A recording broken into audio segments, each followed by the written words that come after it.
Welcome to day 10 for our bonus material, Focus on Fats. I'm Dr. David DeRose. You know, when I filmed that initial video that a lot of you have responded to, I talked a lot about saturated fats and polyunsaturated fats, and I didn't want to give you the wrong idea, so I brought some props along with me.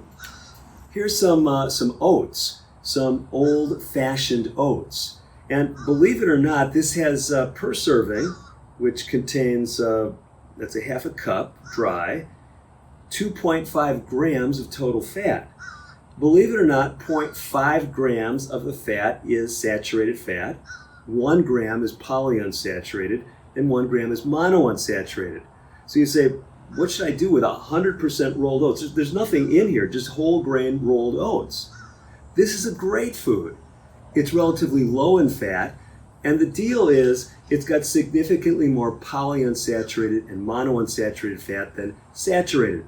But even your plant foods are going to have some saturated fat, and that doesn't mean you should just throw them out. Let me give you another example.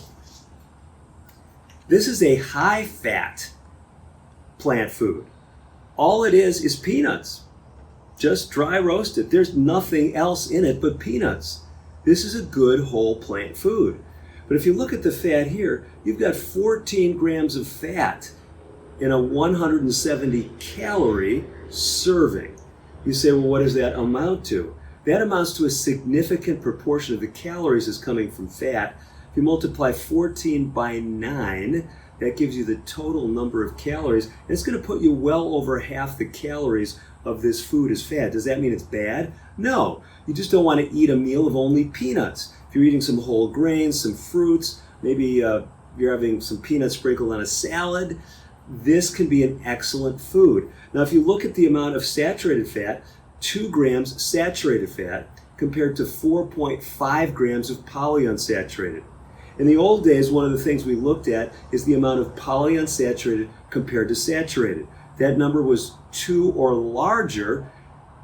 That was a good choice, a choice that would tend to lower cholesterol, among other things. This is true of the peanuts, as was earlier true of the rolled oats. One last example for you.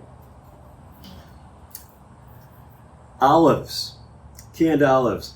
Nothing in here but ripe olives. Now, yes, there is quite a bit of salt added to it. You will see that there are ripe olives, water, sea salt, and ferrous gluconate to stabilize color. But the point here is this is another relatively high-fat food, but is a healthy fat. No polyunsaturated, no saturated fat to speak of. Essentially entirely monounsaturated fat.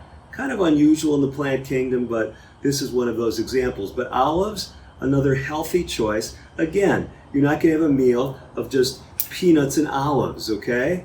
If you're including these things with other whole plant foods, you're making some excellent choices, and you are focusing on fats in a positive way. I'm Dr. DeRose. We'll continue with more on day 11 as we continue our journey 30 days to better health.